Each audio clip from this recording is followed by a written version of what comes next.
in modules. By module, we mean the group of components which, once assembled, carry out a specific function within the complete elevator. Each module can be made up of one or more packages. These packages are identified with a description of the module and its position within the assembly sequence. The supply of the elevator has been designed to fit what we consider to be the logical assembly sequence of a machine roomless elevator. The package that we have to open first is labelled and easily identifiable. Attached to this package, in a protective plastic cover, is the packing list and a document which details and lists the material supplied in each of the various modules. In this first package, we can find the assembly manual of the elevator and all the assembly handbooks of the individual components. Before starting the assembly process, we strongly recommend that the assembly technicians read all the manuals in detail. The assembly of the Mrl W line starts by checking that the conditions of the shaft, dimensions, cleanliness are satisfactory and that all the necessary material and auxiliary tools are available on site. The guide rail sole plate must be correctly positioned and levelled according to the assembly manual. The bottom portions of the car and counterweight guide rails are cut and assembled according to the installation drawings. Should there be a difference between the pit depth given in the installation drawings and the as-built depth, the bottom guide rail can be adjusted and cut to the right length. A tool to help align the guide rails is recommended in order to guarantee a correct assembly. Vita can supply a guide rail alignment kit upon request. The first row of guide rail supports is assembled. Their position is detailed in the installation manual. With the help of some scaffold platforms, the successive guide rail portions, 2.5 meters or 5 meters, are assembled with their corresponding support brackets.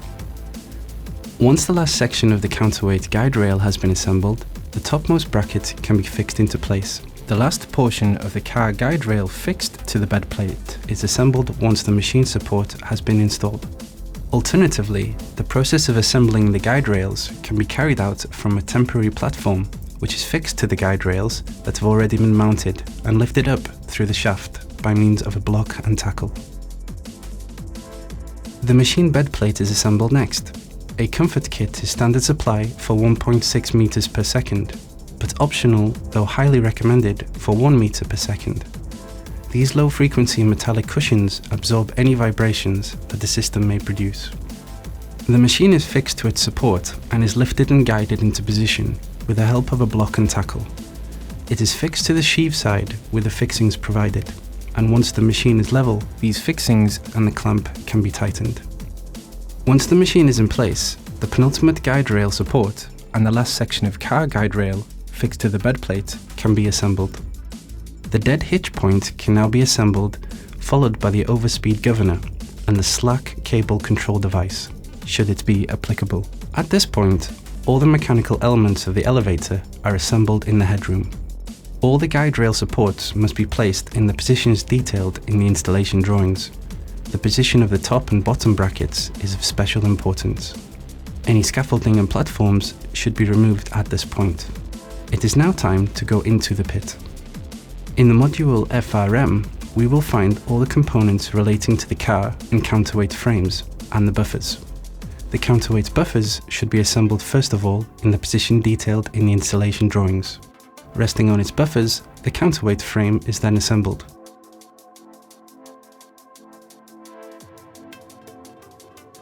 A partial loading of the counterweight should then be carried out, according to the individual assembly requirements of each elevator. The car buffers are assembled next in the position detailed in the installation drawings. Resting on its buffers and on the car floor, the car frame is assembled. As an optional accessory, Vita offers a temporary protection to protect the car floor whilst the assembly process is taking place. The slings are now correctly assembled and positioned within the shaft and between the guide rails, and it is time to suspend the car slings in order to assemble the traction ropes. All the necessary material is applied in the module ROP. The machine should previously have been connected to the power with the encoder cable. The car sling is then lifted with a block and tackle to the highest floor that allows the floor of the car to lie flush with the landing FFL. Its position is maintained by means of the car frame locking kit. This element has not been designed to specifically suspend the car, but to fulfill the function indicated in clause 6431 of the standard EN 811A3. For the assembling of the traction ropes, please follow the instructions detailed in the elevator's installation manual. Repeat the process as many times as needed. A rope clasp guarantees the correct alignment of the ropes as they are fed into the grooves of the sheave.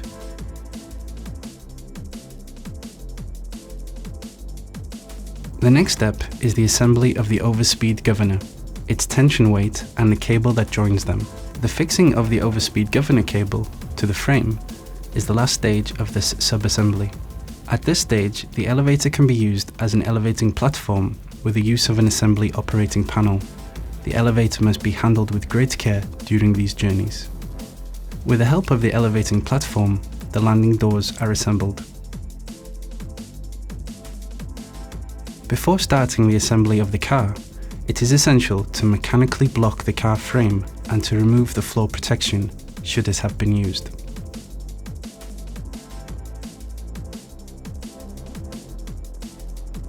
It is now time to assemble the car door.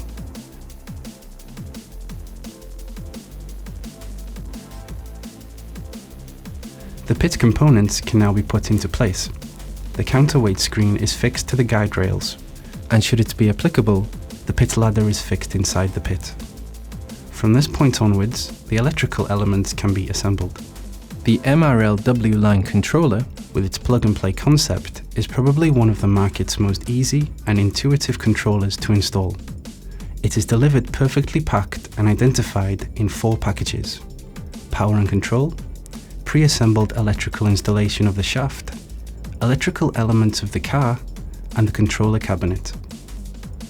In each of these packages there are various assembly kits, each one accompanied by a description of its contents and an assembly manual, numbered according to the assembly sequence. The controller cabinet, with its reduced dimensions, is placed neatly in front of the frame of the landing door located on the last floor. The simplicity of the controller does not reflect its features. The Mrl W-line controller can be supplied also according to other standards, such as EN 8170 and EN 8173. Upon request, it can also be adapted to the EN 8171 and EN 8172. Our pre-assembled electrical installation uses the CON-box system, which greatly reduces the assembly time, guarantees the quality of the CAN bus signals, and sets us apart from our competitors. The flat cable is manufactured with highly resistant and durable materials, which guarantee an optimal protection of the low-frequency CAN bus signals. An absolute positioning system of the car, by means of a 4096 pulse encoder, is optional. This makes assembly easier and guarantees millimetric precision of each stop. The penultimate task is the important one of cleaning the shaft and the pit, and of oiling the guide rails. Finally, before the lift can be put into service, the Mrl W-line must be submitted to a series of tests, according to Annex D of the EN 811A3, in order to ensure the perfect functionality and safety of the lift. Vita supplies a specific document which guides the assembly technician through all the steps that must be carried out. Vita has been issued by Ionor a conformity certificate, confirming the implementation and maintenance of a quality assurance system for the design, manufacturing, and final testing of elevators, and certifying that it complies with the requirements of Annex 1 of the Lift Directive 95/16/EC.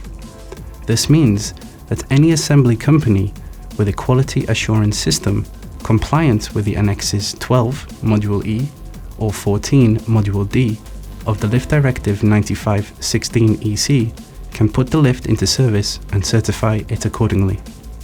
Vita can also supply the necessary documentation, allowing any assembly company without a quality assurance certificate the possibility of certifying the elevator through an external notified body according to Annex